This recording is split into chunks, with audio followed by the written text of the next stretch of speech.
much for joining me. I pray the weather is very good where you are and everything is good. You are under the covering of Christ today.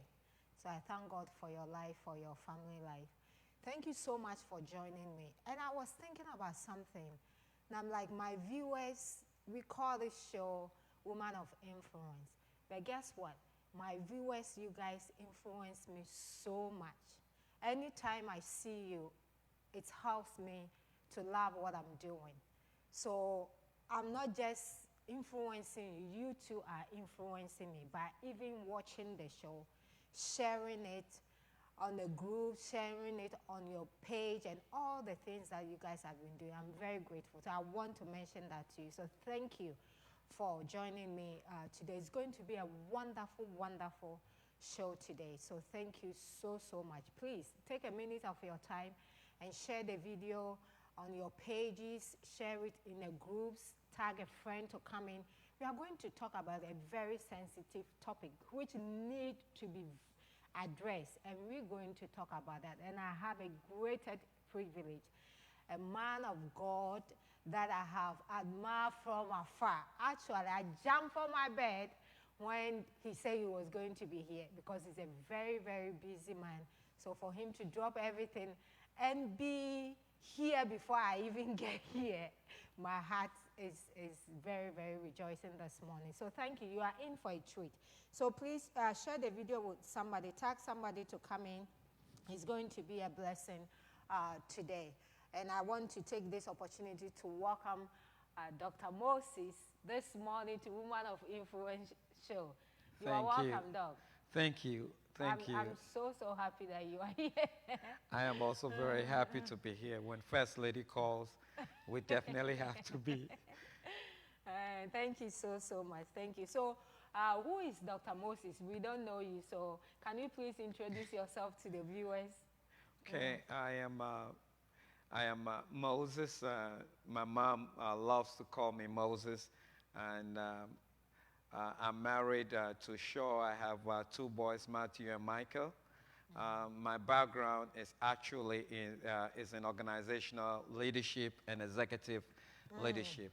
God privileged us to do some doctorate work in both areas. Okay. I am a teacher by profession. I teach math and social studies in addition to that.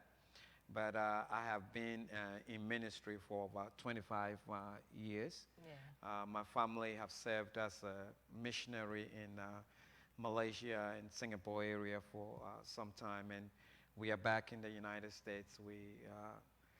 We're here to serve the kingdom of God, and we love, and one part of us is we love both the Creppies and Pastor and First Lady Creppy. They're wonderful people. I just want everybody to know that. Thank you so, so much. I remember when we came to ATL for the first time, we came to your house and we have dinner together as a family. That was I think it's long overdue. Yes. So this time you guys have to come. So I'm throwing the invitation to lady watching. I know you're watching me. She's watching. So I'm throwing the invitation. I came first time. So second time you have to We're coming. Yes, We're coming. yes. We will be there. It's wonderful. And one of the things that when I met you really touched my heart was you guys living the comfort of America, the comfort of your house and your teaching and everything. You put it on hold and you go to where people will be running just to take the gospel there. That was really, really something that really, really touched my heart about you guys. So thank you so much for all you do. Thank you. It's just an awesome work. God bless you. God bless you too, yeah, my sister. God bless you. So today we are talking about fatherhood. Whoa. It's a very big topic that we cannot finish in a show. Yes, but we're going to zoom in some areas. Good. The first question is, where is our fathers? Where is our fathers? And I read that the fatherless rate is 12% among white, 37% the Spanish, and 57% black household. No, that's the fatherless rate. So it's a very big thing that we need to address. So where is our fathers? Good. I mean, that is the statistics you put out there. It's by the U.S. Census Bureau, and those are good statistics.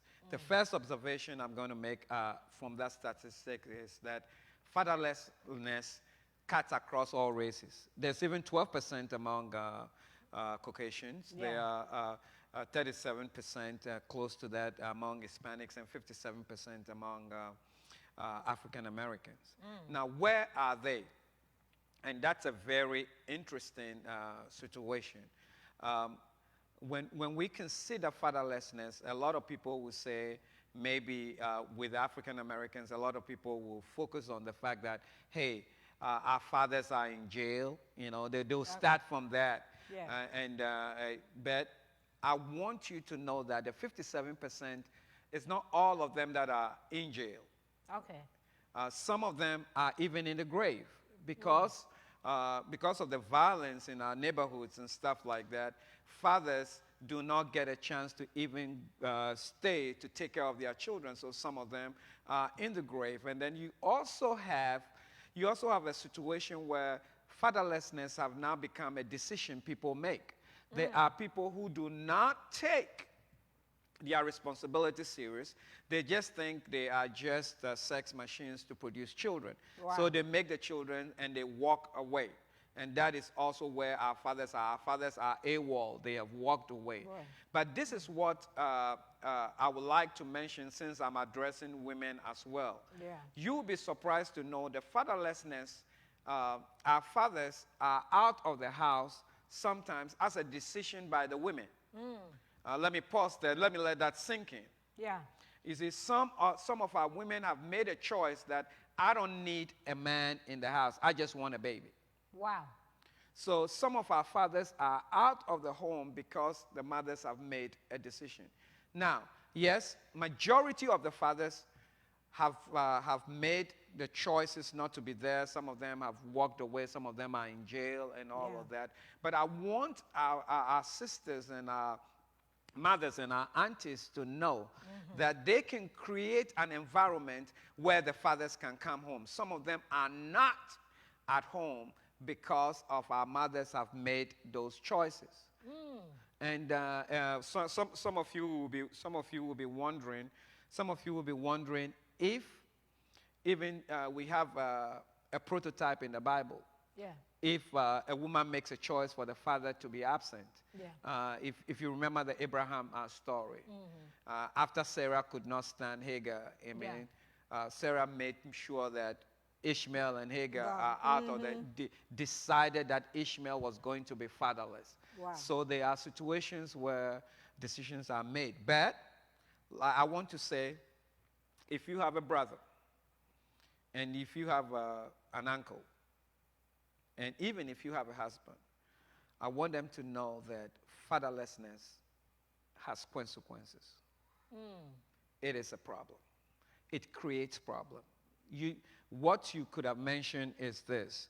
The statistics shows that 7 out of 10 kids that drop out of high school are fatherless. Wow, 7 out of 10. 7 out of 10.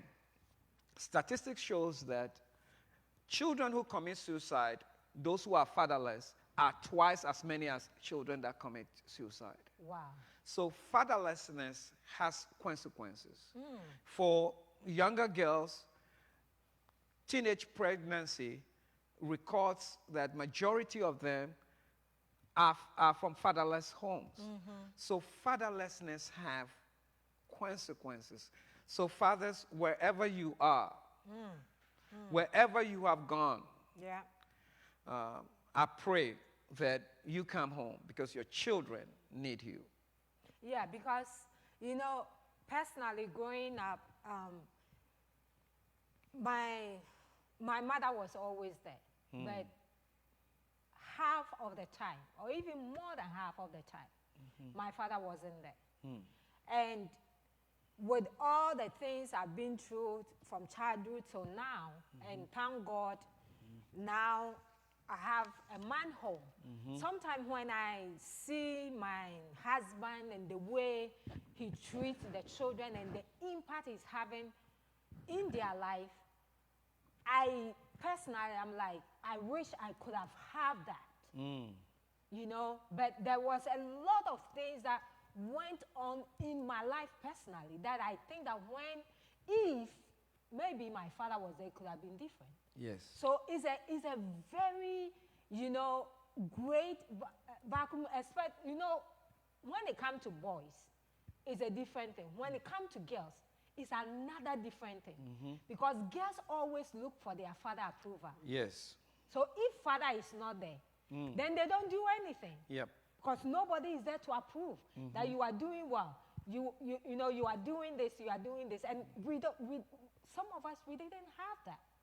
So, but you mentioned that some of us as women choose to decide we don't want men. What can we do to turn those tables around? Well, the first thing we could do is for us to understand that God's design for the family is always a two-parent home or a two-sex influence the child. Okay? You need a father and a mother. So somebody will be asking me, Moses, what about the times in the Bible when there was war and all of that? And I mean, we have the story of Timothy where we noticed that his father was absent based on the story. But Paul in the church said, Timothy, my son. So there are ways in which the fatherlessness problem can be solved when people step in. Okay. So I'm going to put it this way. The first thing is, what can we do about it? First, women, please understand that God's design for the family requires a father and a mother in the house. Okay. I don't care what the world is saying. I don't care what you think your sexual orientation is.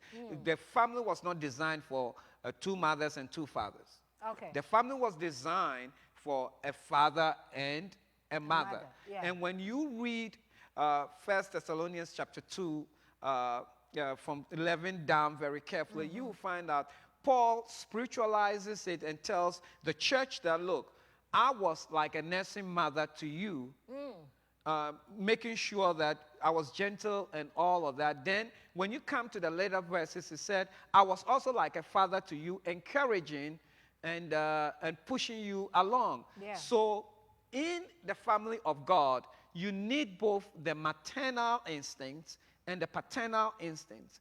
And God's design requires that. So think about this. In Psalm 68, God makes it very, very clear. Where there are no fathers, he said, I'm not going to leave them fatherless. I am the God of the what? Fatherless. Yeah. That's how important it is. So one, it's God's design. Two, it is so important for the father's presence in the house. God says, if the father is not there, I'm going to step in. Wow. And the Bible gives us example of God appointing fathers for those who do not have what? Okay. Fathers. Yeah. You know, Paul became a father to Timothy. And even Joseph became a father to what? Jesus. Yeah. So I'm talking to somebody right now. If you don't have children of your own, or if you have children of your own, and you are in a church and you have kids that are there without a father in their presence, you could opt to be a spiritual father. Wow. Wow. And you could be a Joseph. Oh, okay. Yeah, that's good. Please, if you are watching us, we are talking about fatherhood today. I know it's a very big problem that is there. I mean, this is something that is there. Please, if you have any question, it's your contribution. Let's do this show together, okay? Let's see how God can use men of God like this to maybe say something that will let us know that this thing is very important, that it needs to be addressed. Because as I was saying, me growing up, even though my father was there, but not as often that I wanted, I did some things, took some wrong steps that I think if my father was home, Like I'm seeing right now with my husband and my children, it could have been a different story. So maybe we can avoid it. So please share the video with somebody, tag somebody to come in. It's going to be a blessing. Thank you so much. We have a question already. He said that many fathers have lacked the proper upbringing due to their fathers not being there. Okay, so some people, like me, if I was a man, my father wasn't there. So me too, if I'm not there, it's not a big deal. What do you say about that, Doug? Good. So let me personalize your question. So Yeah. if your brother was listening, Yeah. he would say, my daddy wasn't there. Who is the model father for me? That's it. Let me, surprisingly, I brought 5 fathers with me that you could look up in the Bible to model. Okay. I mean, if you're listening to me, the first one would be Joshua. Okay. Joshua in Joshua chapter 24, verse 15 said, as for me and my house, we will what? Serve the Lord. Okay. Now, Joshua was a type of father. If you read the text very carefully, you will feel like, oh, Joshua was the one who said, I'm going to set the spiritual tone of my house.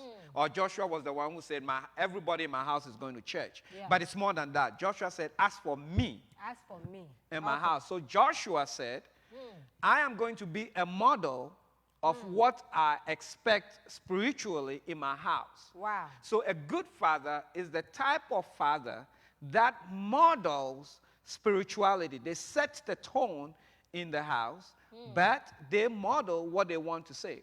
Okay. You know, they make sure that they are the father that is modeling spirituality.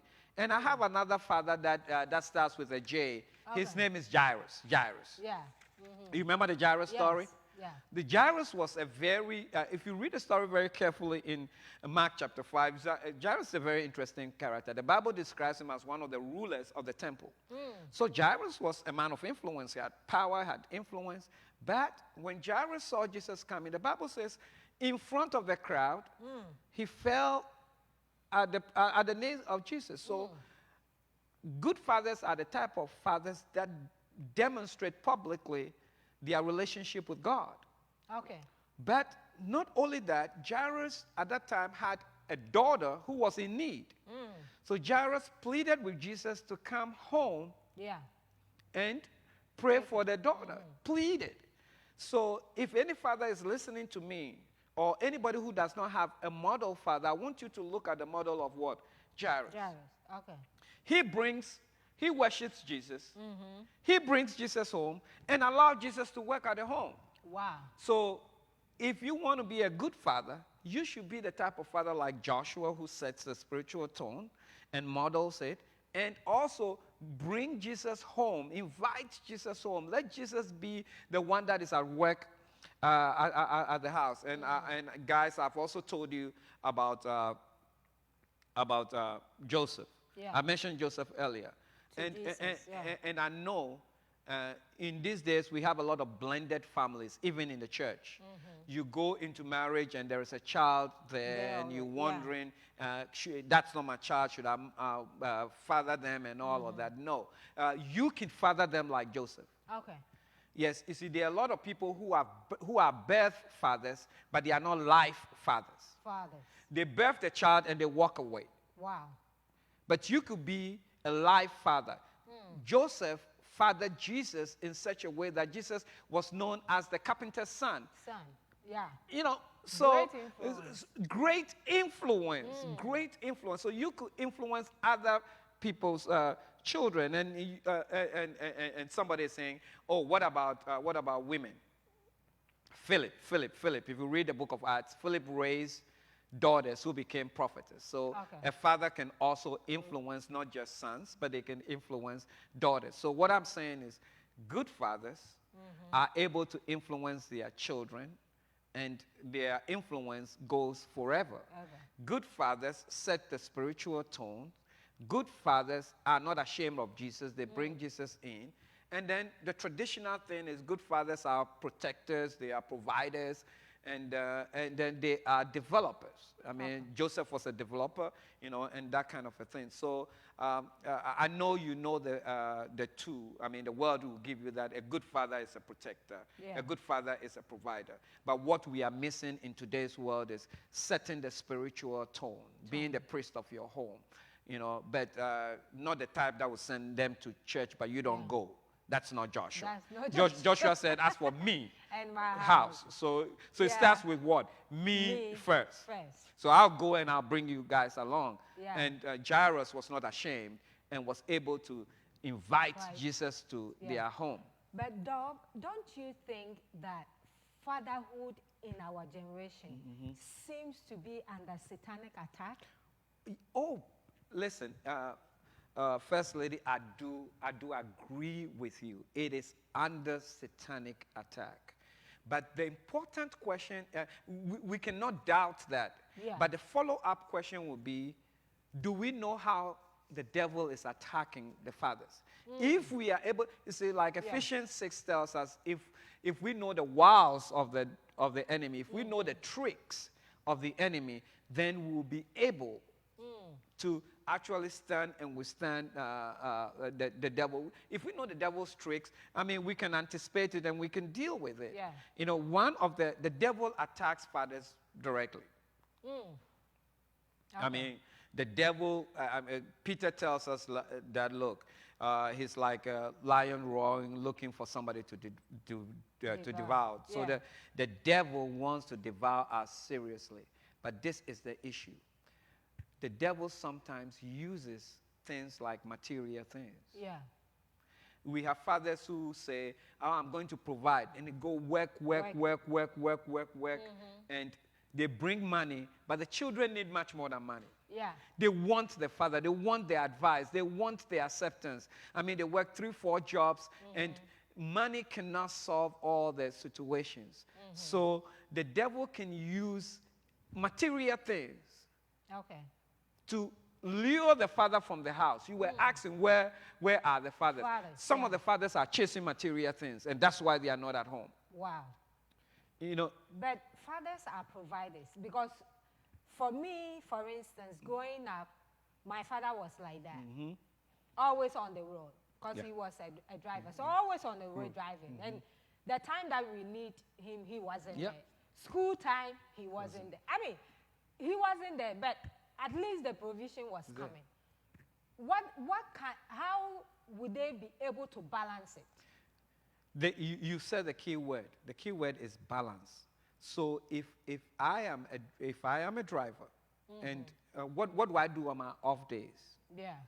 If I'm a driver and I'm making $100,000 a year, because some drivers can make that. Oh yes. If I'm making $100,000 a year, I got to ask myself, for the sake of my child, can I make $80,000 so that I will come and spend time with my child? Because the more I get the money and I miss her graduation, I miss her puberty development, I miss spending time with her and all of that, no amount of money have I saved in the bank that will buy that time back. Yes. So I have to ask myself, what is the priority? If I have to live in a smaller home and drive a smaller car to spend time with my child, that is what fatherhood requires. Because he loved us, he gave us his only begotten son. He gave us his best. That's what fathers do. Wow. Don't give me your leftover. If you have to sacrifice, and it's only for this time period. God is even giving us grace. Yeah. That we father them until some time and then they have to be on their own. But most of the time, we waste our time chasing after material things. Yeah. We waste our time chasing after degrees and all of that. And this is confession time. Yeah, you have some. You have this is confession time. Even I'm spending time with my sons now, because when I was doing my doctorate work, it took time, and shamefully I went looking for 2. And so, but right now I go knock on my son's door and I say, come on, let's go walk. And even though he's a shy person, he doesn't want to talk, by the time we finish 1 mile, he's talking. Wow. I got to find his dreams, his thing. I mean, I drive my older son to work sometimes just to get them to talk. I have to make time. Wow. I don't want to lose the time. The older one is 21. I bet you if I have about 2 years with him, I may not see him. Yeah. You know, I have 16, 17. You know, I only have 5 years. So Wow. I got to invest that time. Fathers, I'm telling you, it is not worth it. No degree is worth the time with your child. Okay. No money is worth the time with your child. Okay, I think we have a question here. Awesome. It's never too late to be a good father. That's what someone, so that's a comment. There was another question that let me see if I can read it. Someone committed, a father upbringing has nothing to do with them. Not having a father, okay, in their life. So your upbringing doesn't have anything to do with who you become. I mean, that is not an excuse, but some people use it as an excuse. Do you agree? To be honest with you, that is why we say fatherlessness has consequence. Yeah. Our upbringing, where we were brought up, whether we like it or not, we are, even in ministry, if somebody is writing this, they can write this down. This is one of my favorite quotes. You are a composition of your gifting and your narrative. I'm going to say it again. Yeah. You are a composition of your gifting and your narrative. Look, I was brought up in Ghana. That has influenced the way I think. Yeah. I grew up as a teenager in Asia. That has influenced the way I think. Okay. You know, the way my mama cooks, that has influenced the way the way I am. So Okay. we are a composition of that. But Christ or God can override that. Okay. That is Yeah. why the Bible says when we are in Christ, we are what? A new creation. The old have what? Passed away, and everything has become what? New. You know, and so we cannot use it as an excuse. Sometimes God, now I'm going to do some leadership teaching here. Sometimes God uses the weakness of our fathers and our mothers to teach us what we don't want to become. That's it. That is very good. Let me say that again. Sometimes God uses the weakness and the things of our parents to teach us what we don't want to become. I've always asked myself this question. If God wanted to choose David all this time, why did he waste time asking or getting David to serve under Saul?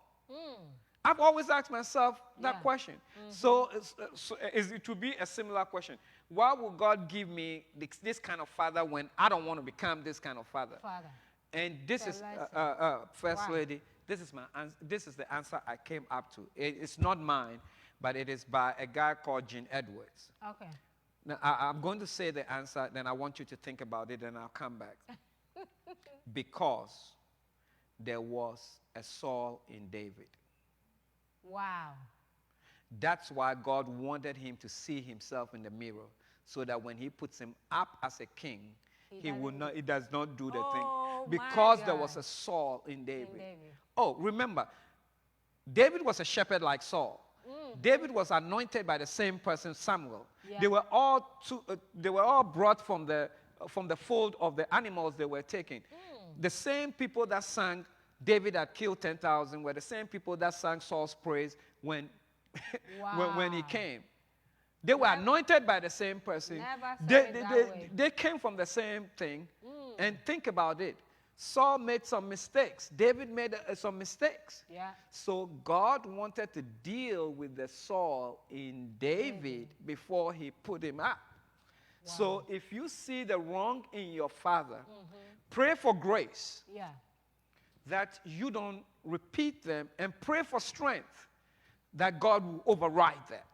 Amen. I love that because, you know, my husband always says that the childhood he didn't have, he wants his children to have it. Excellent. That some of the things that he didn't have the privilege, he wants them. So although he didn't have that, he wouldn't sit down and say, that, okay, because I didn't have it, you guys too will not have it. But what happened to fathers out there who doesn't know Christ? How are they going to, what are some of the steps? I know the first thing is accept Christ as their Lord and personal Savior. But what can they do? There are a lot of ways we could influence them. Okay. We work with them. Some of them are our brothers. Some of them are our neighbors. So we can model that for them to see. Like the Bible says, we are the epistle which they read. Yeah. The epistles read by what? Men. So if we in the church model what good fatherhood is, our neighbors will see it if they don't have Christ. Yeah. Our co-workers will see it if they don't have Christ. Our siblings will see it if they don't have Christ. And they ask, how do you do this? Then we can share Christ with them. Then we can minister to them. Yeah, I believe that too, because personally, this is the greatest testimony for my personal life. I was the first person, generation to generation, for my greatest grandfathers and mothers and everything, to be ever go to the altar of the Lord to be wedded. First person, none, nobody. What a blessing. I was the first. What's a testimony? And my prayer to God was, when you called me, everybody in my family knew God had called me, because I was very, very notorious, was very stubborn. You couldn't touch me. It took my mom just one day to ask me, are you okay? What have come over you? Because of the change that sudden she saw. My mom was a Muslim. She was born a Muslim. She dropped the Muslim and followed me to church. It's wonderful. You know, because of the change. You know, so I believe that when, you know, although these things are happening, people can see, if people can see. So now, I've been married for 19 years, and I'm setting a great example for my siblings. You know, anytime they have issue, grown up, some of them are 10 years, 20 years older than me, and anytime they have an issue, now guess who they call? Me. Because they've seen something that they've never seen in the whole family that we were in. So I believe in we setting a very good example, trusting God to let our light shine, everywhere we go. That is a good one. We have a question here. Women have to stop running off good fathers because of our personal, you know, goals and some of our personal issues, and sometimes too, it happened to us as women because we also didn't have fathers. So it goes to change us, changing our husbands, because we didn't have it. No. How can we help as women? Now, I gave you Sarah's example. Yeah. For you to know that even holy women can sometimes create an environment. You want to create an environment where the father can be a father. Okay. So you first have to recognize that you can do the job by yourself. That's it. I salute every woman that have raised children by themselves. I salute them. And we thank God for that grace. But that was not God's that was not God's plan. That was not God's design. God had used you and used other people. Create the environment for your kids to have the fullness of God's design. Yeah. So allow the husband to spend time with them. Don't conspire with your children against your husband, against their father. Don't manipulate your children against their father. Create the environment. Allow your children to respect. You model the respect you want. I mean, for you model. Let them see that you guys are a team. Wow. And I always share this with couples. We kind of prepare them for marriage. I tell them that, look, God has one powerful thing. Before God gave the duty, and before God gave the mission of what the couple had to do, he made sure that they were one. Create the team. Let everybody know that you guys are a team. Yeah. Even to your children, let them know you are a team. Then you could take dominion. Then you could be fruitful and multiply. Yeah. You know, so women, I mean, and that's why when you ask where were the fathers, I didn't want to skip over that. Yeah. Some of them have been kicked away. Some of them Yeah. have been run away by the women. I mean, we could talk about systemic racism, Yeah. putting them in jail and all of that, but we don't want to forget that some of the fathers were chased out of the house. But our women are going to do better. Yeah. I mean, I know our women, the women listening to me, I know you're going to do better. Wow. I know you're going to go back and give your husband a kiss. I know you're going to go out there and affirm him and assure him and let him know and let him know how good qualities they have, that your children are blessed to have him as a father. Oh, that's so awesome. That's so awesome. Yeah. If we are just joining us, oh my God, you've missed a lot. But you can always go back and watch us now. By the grace of God, we are on Instagram right now. So you can please share the video on Instagram. Last week, we did better. We're going up every week. So share the video there. Also, just after the show, we download it on YouTube. So please subscribe Victoria Creppy at YouTube, so you can just go there later and watch it. It's going to be a blessing. These are some of the things that we can use our Sunday pulpit to address, but it's very, very important to talk about it. Doc, you touch on oneness, okay? But I always tell my husband, this one I didn't read it from anywhere. I think it's just the Spirit of God that really revealed that to me. You know, that if people can be married home, but they are not one. Oh, yes. They can sleep on the same bed, but they are not one.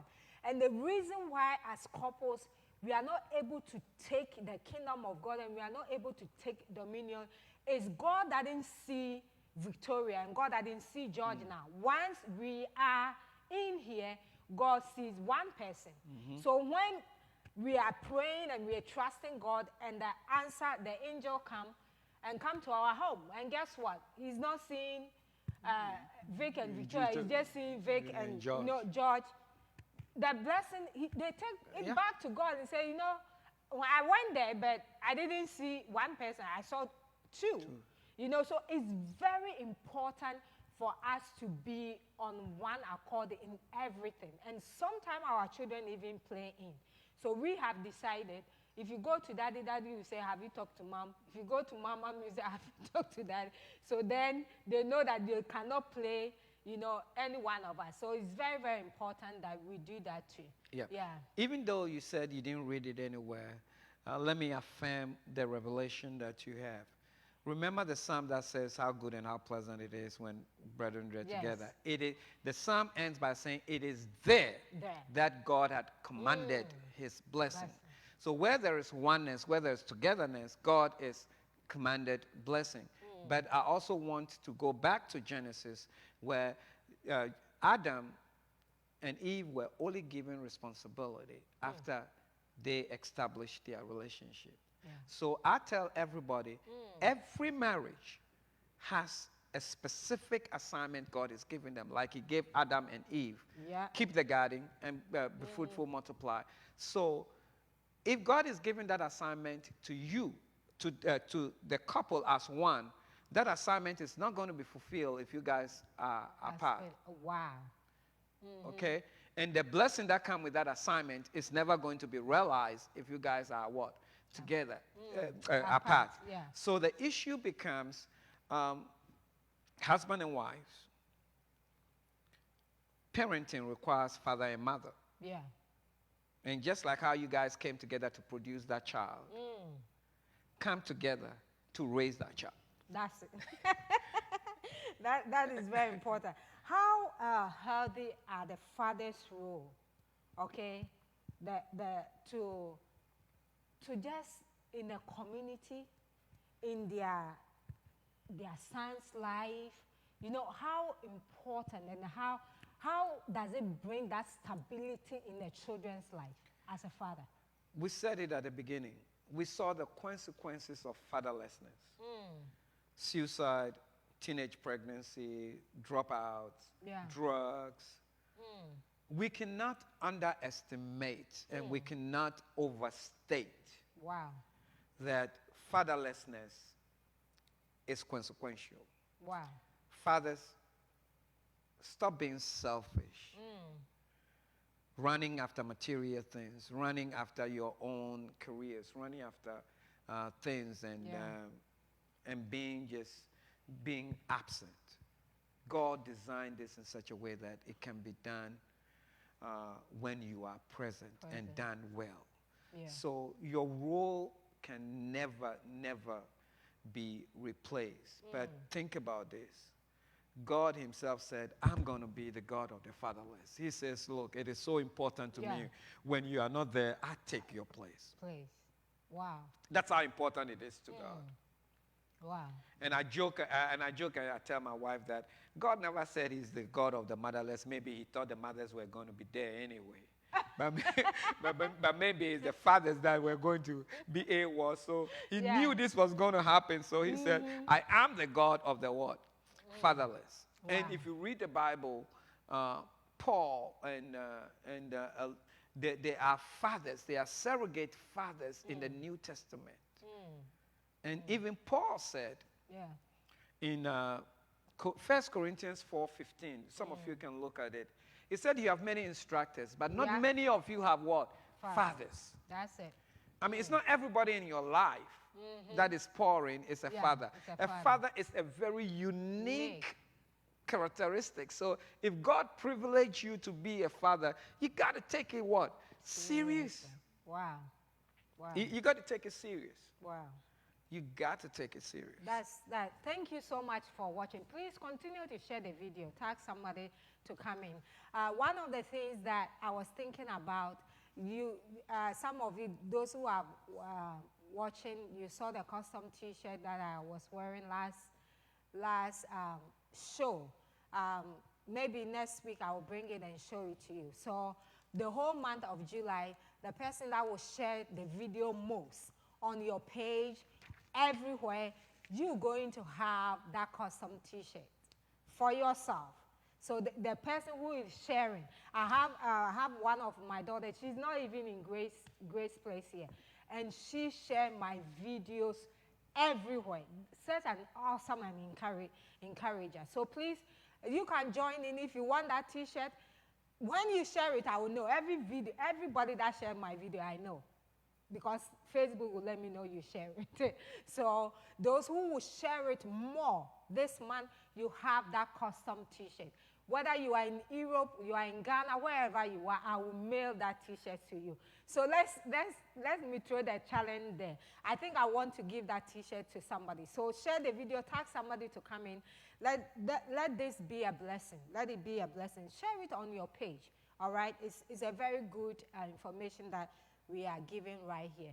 Dog, what are mothers equipped? I know that some mothers are good. I mean, my mother was there throughout, and but are mothers equipped to raise children, especially when it comes to boys? One of the things which I have learned is God can enable anybody to do and fulfill his assignment. God's design is to have a father and a mother. Yeah. But God can work through a mother to start on the bringing up of even a son. But God is also within the family of God giving us the privilege of using the man. If you don't have a man in your life, and you don't have a man in your siblings that you could trust, God is giving us the privilege to even use the men in the church, like Paul was a father to that. Yeah. So women can do it, but you don't have to do it by yourself. So, okay. God says, look, it took you and a potential father to make this child. Yeah. So I've given you whatever I need, but should in case it doesn't happen, I can be a father to that child, or there are other godly people that can be a father to that child. So women, you don't have to do it by yourself. But if you have to do it by yourself and none of these avenues are there, you look to God. Okay. And let God father. And to be honest with you, there's the story we started with, Hagar. Yeah. When Ishmael was thirsty and was about to die, she couldn't look to that child to die. So she put a child far away. And she went and prayed, just waiting for the child to die. And the angel came and said, I've seen your child's need, and this is where water is. Yeah. You know what she said? She called that place the God who sees. Yeah. And he says, God have seen the need of my child.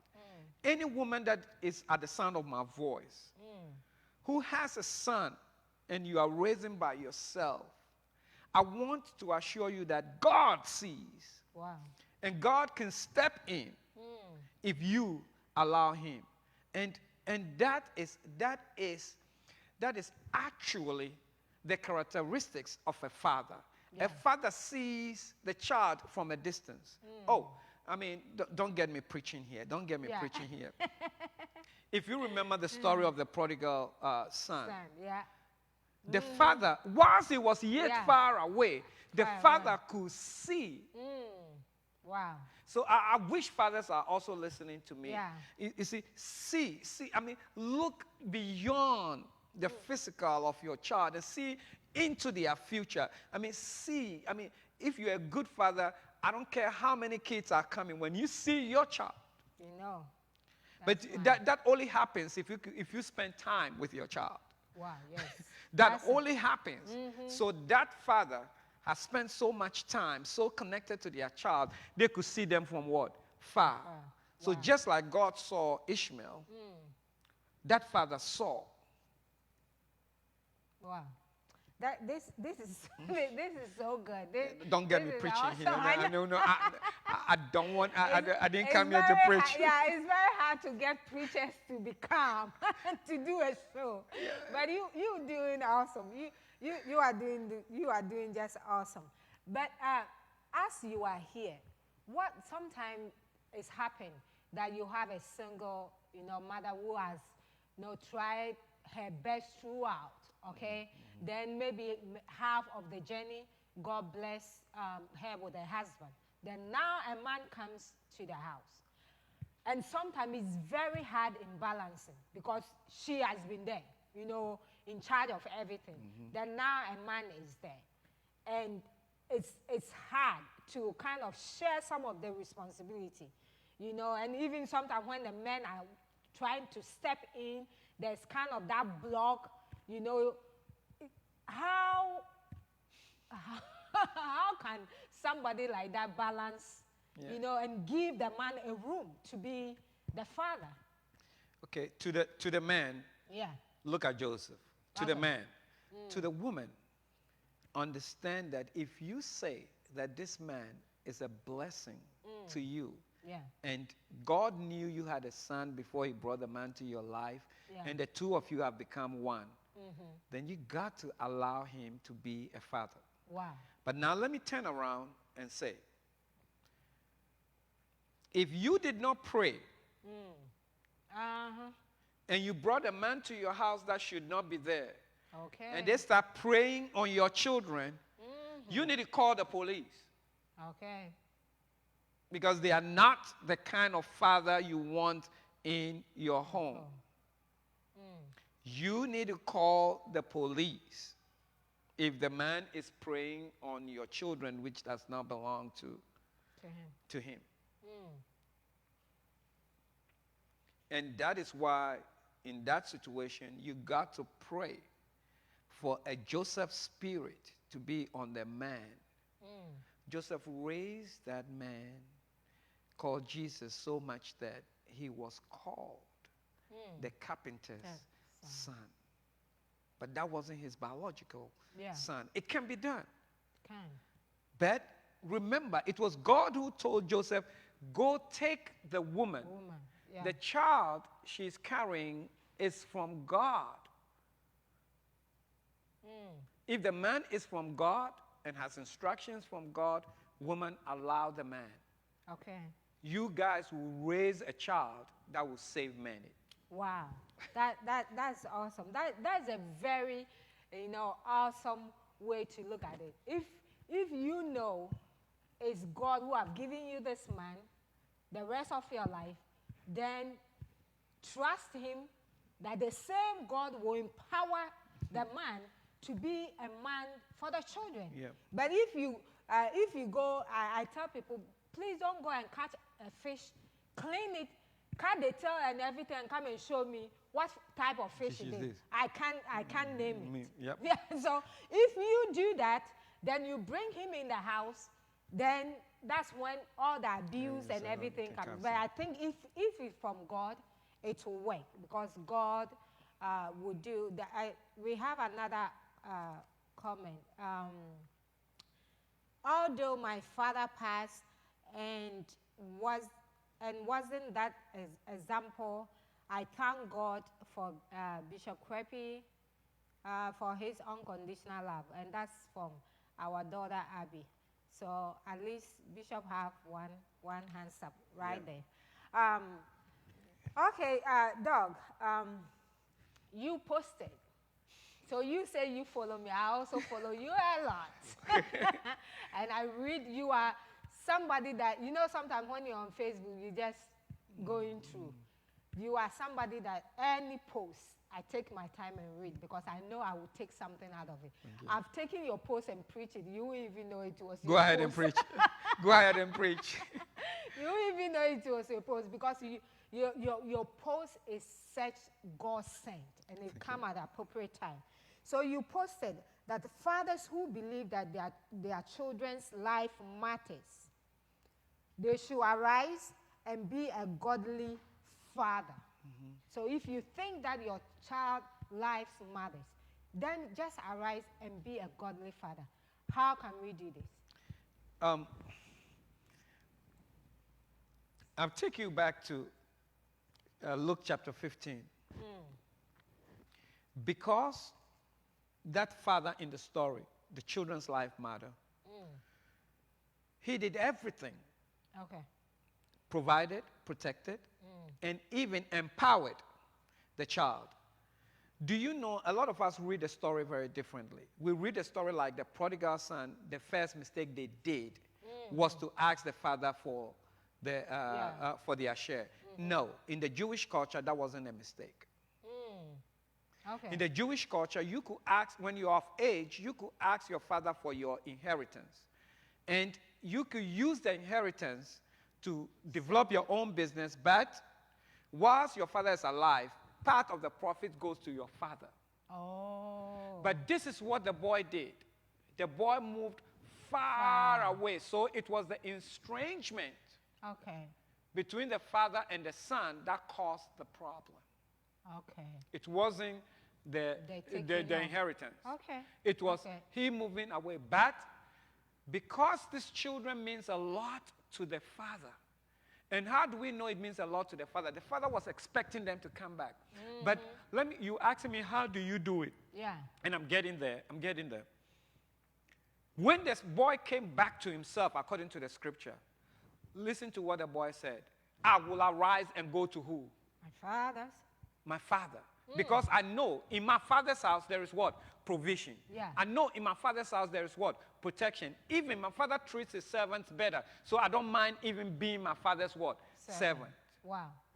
See, this father had influenced the son so much that even in the son's sin, their way out was the father's influence. Wow. So if you want to rise up Beyond your provision, your encouragement, and your empowerment, let your influence be so godly that it will be the way out for your children back to God. Wow. Because said, I will arise and go to my father and tell him, I've sinned against you and what? Heaven. Heaven.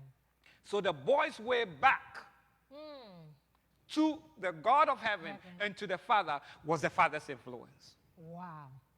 So that's how our fathers have to be able to influence us. Yes. That is amazing.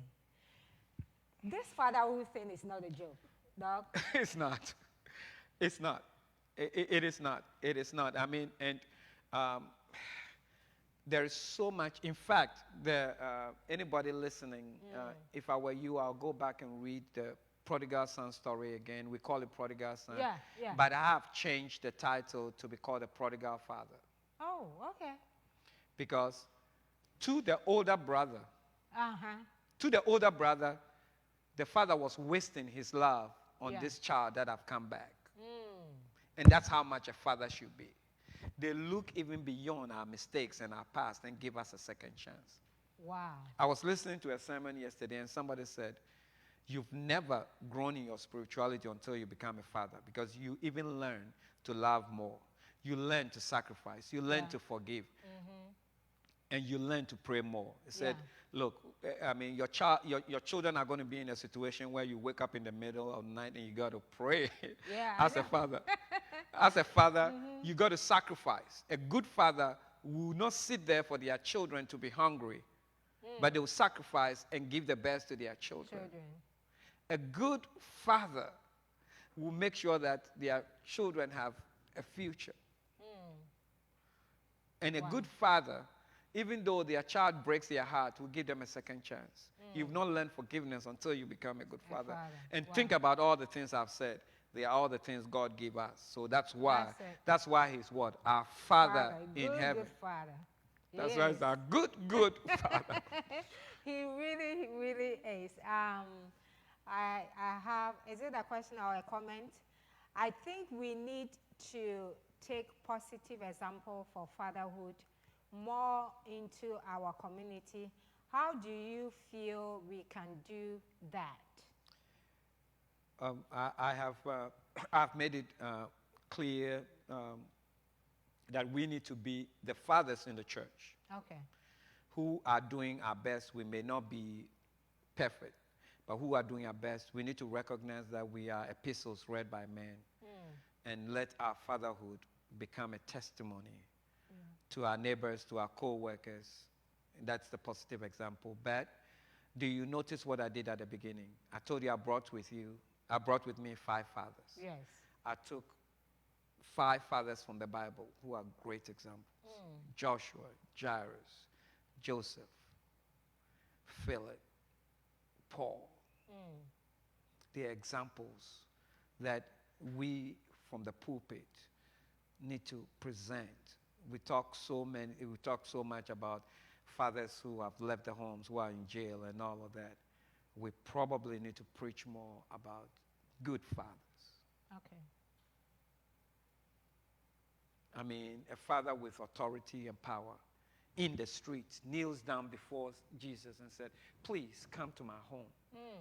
And gets home and make room, push everybody away and make room for Jesus to do his work at home. Wow. This is the kind of fathers we need to present. Wow. Wow.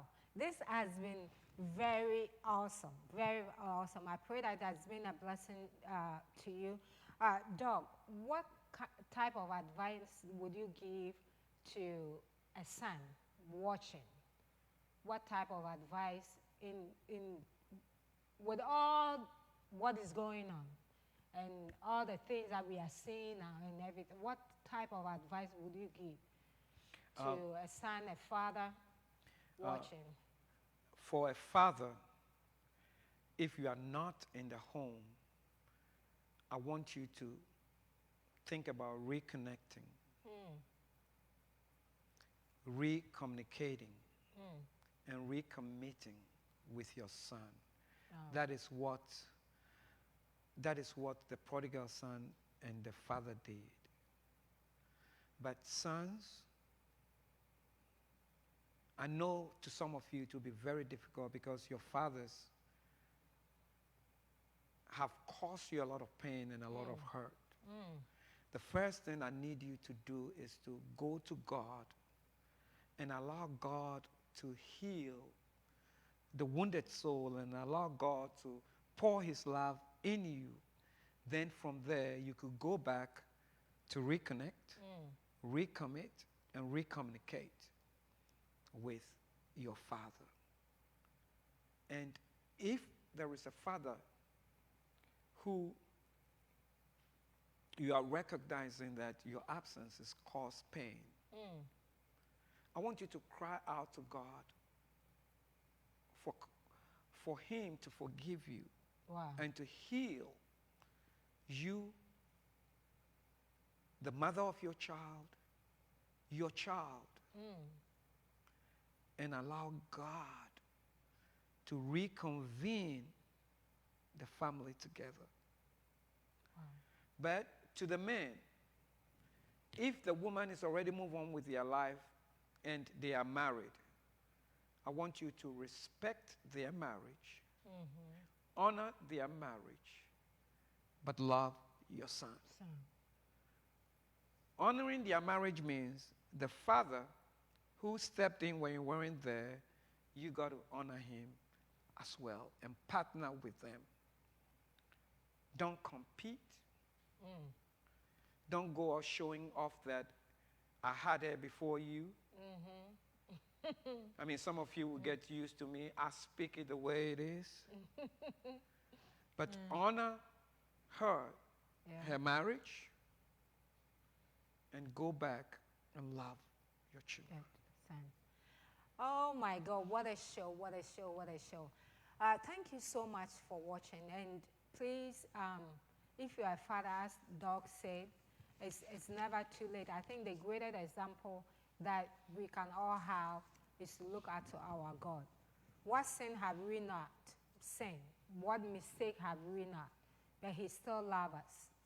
Anyway, so I pray that you will see that and forget about maybe some of the greatest mistakes, that you have committed, against your maybe woman or your son or your daughter. And please find a way and ask God to help you to go and at least establish a relationship with them.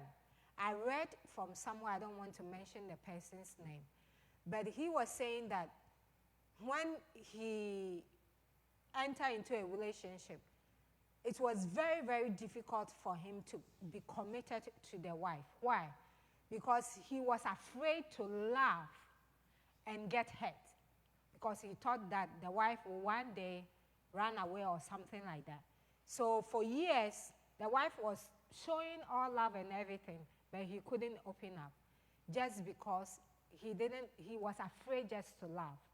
And I know that some of our sons too have experienced that. Please just let's continue to look after God. And God have a way of healing our hearts. Although my father wasn't there 100%, he's still my first love. I loved him to the day he passed away, and I still love him. I wish he's here. Sometimes I tell my husband, I just feel like my father will be here. So no matter what, once they are the one who gave birth to us, we still have that deep love, for them. And I pray that may God handle that if it's really totally dead from your life. But it's something that we are really going to touch on it again. Next week, my husband, Bishop Krepi, will sit in this hot chair, and I'll be asking him a lot of questions about fatherhood. I've seen him displaying it. Even in church, there's so many people, I'm like, I don't want to be bothered. But this man will go all length. And I'm like, how do you do that? So we're going to talk to him to find out how he does some of the things he does. But thank you so much for joining us. Please, you can go to YouTube and subscribe, so it will be easier. We put the video there, and you can watch it later in the comfort of wherever you are. We are on Instagram. Please share it let our Instagram come to life a little bit. So share it for us over there and tag somebody to come in. And of course, Facebook, I noticed that most people watch it after the show. So please continue to share it. Let it be a blessing. But once again, thank you so, so much. And I want to use this opportunity and thank Dr. Moses. It's a blessing. It's a blessing. Hopefully, I want to put him out there. This will not be the last time you are seeing him on Woman of Influence. By all means. Yes, he's a very, very busy man, so we will work around him. But he's just a blessing, a very lovely man of God. And thank you so much for using your nice tone on the show, but not preaching. You want to hear him preaching. One day he will come to Grace Place. You will hear him preaching. But thank you so much again, and God bless you. Please go out there and be a great influence, a great impact in somebody's life. So I see you here back next week, Tuesday, same time. God bless you. Bye-bye.